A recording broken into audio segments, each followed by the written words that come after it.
Hello friend, welcome to my YouTube channel Rahul learning point. तो आज की इस वीडियो में हम Baumol's model of sales maximization के बारे में पढ़ेंगे। इससे पहले हमने पढ़ा था कि जो क्लासिकल और न्यू क्लासिकल इकोनॉमिस्ट थे उन्होंने बताया था कि जो फर्म होती है उसका मेन मोटिव होता है कि अपने प्रॉफिट को मैक्सिमाइज करें, और उनका प्रॉफिट जो मैक्सिमाइज होता था वो कहाँ पे होता था, यहाँ पे margin revenue is equal to margin cost हो जाता था।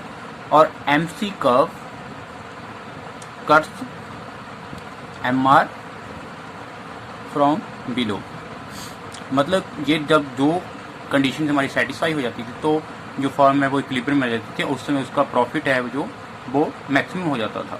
लेकिन जो विलियम बॉमल है उसने बताया है कि जो आधुनिक फर्म है उनका जो मेन मोटिव है वो प्रॉफिट को मैक्सिमाइज नहीं करना है।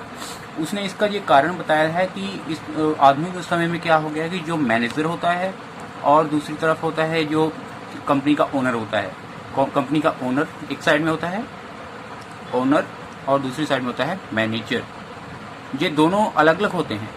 एक कंपनी का मालिक होता है मैनेजर। जो कंपनी का मालिक होता है वो अलग रहता है और मैनेजर अलग होता है। मैनेजर का काम होता है कि कंपनी को चलाना, वो सारा काम वही, उसकी सेल प्रॉफिट सब कुछ वही देखता है।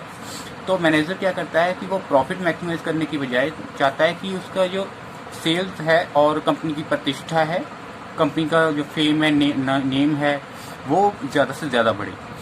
इसलिए इसका जो मेन मोटिव होता है फर्म का वो होता है कि सेल्स को ज़्यादा से ज़्यादा बढ़े। जब सेल्स ज़्यादा होगी तो मतलब कि कंपनी का नाम भी बढ़ेगा। इसलिए जो आज के मॉडल है हम इसी के बारे में पढ़ेंगे जो है विलियम बॉमल ने दिया था। ये विलियम बॉमल ने अपनी एक पुस्तक दी थी 1967 में, और उसका नाम था business behaviour value and growth. Business behaviour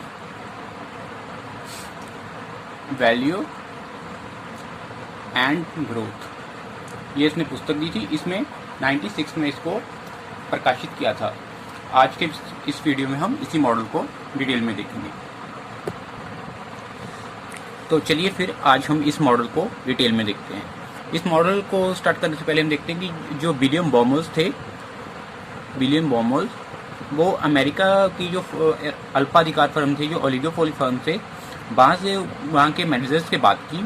जब उन्होंने मैनेजर से बात की तो उसके बाद उन्होंने जो मैनेजर ने बताया कि मैनेजर से पूछा कि आपका जो पिछले समय का व्यापार वो कैसा रहा। तो जो मैनेजर ने बताया कि हमारी सेल्स है वो इतनी ज़्यादा रही या इतनी कम रही। लेकिन उन्होंने प्रॉफिट के बारे में अगर बताया भी तो बाद में, सबसे पहले उन्होंने सेल्स की बात की।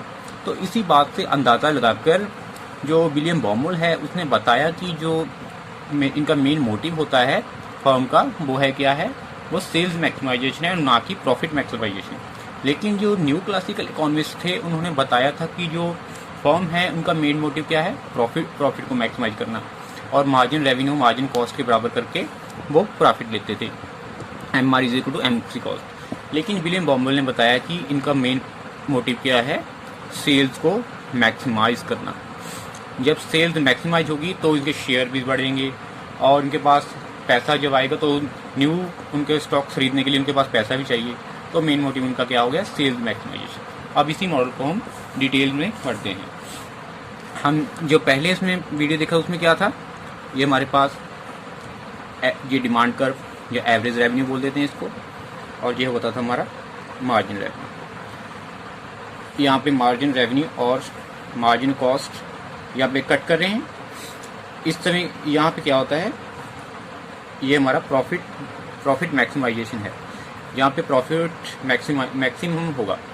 लेकिन जब सेल मैक्सिमाइज करने के लिए क्या होगा, अगर सेल मैक्सिमाइज करनी है तो हमें इस पॉइंट तक जा सकते हैं जहाँ पे मार्जिन रेवेन्यू हमारी मार्जिन रेवेन्यू ज़ीरो आ जाती है, जहाँ पे जो सेल है वो मैक्सिमाइज होगी। मतलब अगर हम प्रॉफिट को मैक्सिमाइज करना है तो हमें इतनी क्वांटिटी जो है प्रोड्यूस करनी पड़ेगी। लेकिन अगर सेल्स को मैक्सिमाइज करना है तो यहाँ तक हम बढ़ा सकते हैं। लेकिन इसमें हमारा प्रॉफिट है जो वो मैक्सिमम नहीं होगा। अब इसी को हम दूसरे स्टार में देखते हैं। तो अब हम इस सेल मैक्सिमाइजेशन को total revenue minus total cost के थ्रू देखते हैं। जब टोटल रेवेन्यू में से टोटल कॉस्ट निकाल देते तो हमारे पास प्रॉफिट आ जाता है। तो जो हम पिछली वीडियो में देखा था उसका प्रॉफिट मैक्सिमाइजेशन मॉडल था जो, तो आपकी वीडियो में देखें इस तरह निकालते हैं हम। इस साइड है हमारा, ये साइड आउटपुट ले लेते हैं, और इस साइड लेते हैं हम total revenue, total cost, profit, ये ले लेते हैं। तो ये हमारा है पीसी कर्व, ये टोटल कॉस्ट है हमारा, और इस साइड है हमारा टोटल रेवेन्यू, ये टोटल रेवेन्यू है हमारा PR। जहाँ पे टोटल रेवेन्यू और टोटल कॉस्ट का डिफरेंस सबसे ज़्यादा होगा वहाँ पे हमारा ये प्रॉफिट ज़्यादा होगा। लेकिन हम देखने अगर सेल सबसे ज़्यादा देखनी है, सेल कहाँ पे, सेल इसके ऊपर पॉइंट में होगा, यहाँ पे सेल्स सबसे ज़्यादा है। और ये इसमें टोटल रेवेन्यू टोटल कॉस्ट का डिफरेंस सबसे जब ज़ीरो हो जाएगा तो यहाँ पे प्रॉफिट ज़ीरो है, यहाँ पे कोई प्रॉफिट नहीं है हमारा। मतलब हमें सेल बढ़ाने के लिए प्रॉफिट को कम करना पड़ेगा। अब मान लीजिए कि फर्म ने रखा है कि इतना तो हमें प्रॉफिट लेना ही लेना है। जब इतना प्रॉफिट लेना है तो उसको कितनी सेल करनी पड़ेगी, मतलब OQ1, Q1, इसको Q1 ले लेते हैं, इसको Q2 पे अगर वो प्रोड्यूस करेगा तो उसको कोई भी प्रॉफिट नहीं होगा, मतलब रेवेन्यू और कॉस्ट दोनों बराबर होगी। और इससे भी ज़्यादा अगर प्रोड्यूस करेगा तो उसको लॉसेज होने लग जाएगा, मतलब ये तो उसका जीरो प्रॉफिट का पॉइंट हो गया। लेकिन कंपनी चाहती है कि उसको ये मिनिमम इसने रखा है कि इतना प्रॉफिट तो वो लेगी ही लेगी। तब उसे कितना प्रोडक्शन करना चाहिए, तो उसे OQ1 इस पॉइंट पे प्रोडक्शन करना चाहिए। और अगर उसने मैक्सिमम प्रॉफिट लेना है तो OQ पे मतलब इतना ही प्रोडक्शन करेगी। लेकिन जो हमारे इस मॉडल के मुताबिक बॉमल ने बताया है कि वो इतना जब प्रॉफिट लेना चाहती है तो वो OQ1 पे मतलब इतना वो प्रोडक्शन करेगी। तो ये थी हमारी वीडियो, हमारी बॉमल्स के सेल्स मैक्सिमाइजेशन मॉडल के ऊपर। तो इस वीडियो के मुताबिक जो बॉमल ने बताया है कि जो फर्म का मेन मोटिव होता है वो होता है अपने प्रॉफिट को मैक्सिमाइज करना, मतलब कि अपनी सेल्स को मैक्सिमाइज करना उनका मेन मोटिव होता है।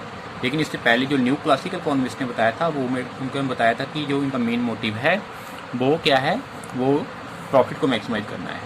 तो ये वीडियो हमारी थी बॉमल के मॉडल के ऊपर। नेक्स्ट वीडियो में फिर मिलेंगे। Thanks for watching.